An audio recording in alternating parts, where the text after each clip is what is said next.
Les possibilités offertes par ces petites briques en plastique sont infinies. Il suffit de laisser libre cours à son imagination pour bâtir des ponts entre les générations. Les Lego amusent petits et grands depuis 80 ans. Vous écoutez C'est pas nouveau, le podcast du particulier qui retrace l'histoire d'un produit iconique de notre quotidien. Le célèbre jeu est né au Danemark à Billund. En 1932, Ole Kirk Christensen ouvre une menuiserie et se spécialise dans la fabrication de jouets en bois. Sa première collection compte 36 produits. Voitures, avions, yo-yo, tous sont fabriqués avec le plus grand soin. Selon la devise d'Ole, qui est restée celle de la marque, seul le meilleur est assez bien. En 1936, l'entreprise prend le nom de Lego, qui vient du danois Leg Godt, qui signifie « joue bien ». Ole suit l'évolution technologique et en 1946, commande une machine de moulage par injection plastique. Les précurseurs des briques Lego, que nous connaissons encore aujourd'hui, sont lancés sous le nom d'Automatic Bindix Bricks. 6 ans plus tard, les ventes de produits en plastique dépassent celles des jouets en bois.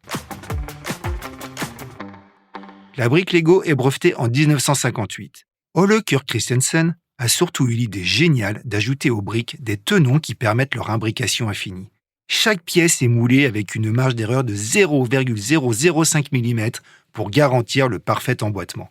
D'ailleurs, les Lego de cette époque sont encore compatibles avec ceux d'aujourd'hui. Pour l'anecdote, des mathématiciens de la marque se sont amusés à quelques savants calculs. 2 briques de 2x4 tenons peuvent être combinées de 24 manières différentes. Mais avec 6 briques, on atteint plus de 910 millions de combinaisons possibles. Forte de son succès avec ce jeu, l'entreprise connaît un développement mondial. En 1966, les produits Lego sont déjà vendus dans 42 pays. Depuis, la gamme n'a cessé de s'enrichir. On chiffre à plus de 18 000 le nombre de produits Lego. Des films, un réseau social, des jeux vidéo, des émissions TV et même des parcs à thème complètent l'univers.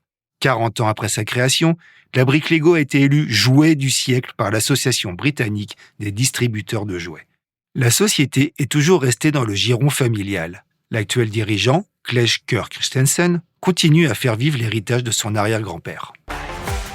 Merci d'avoir écouté C'est pas nouveau, un podcast animé par Benoît Henry, journaliste au particulier. Vous pouvez retrouver l'ensemble des épisodes sur Figaro Radio et sur toutes les plateformes d'écoute.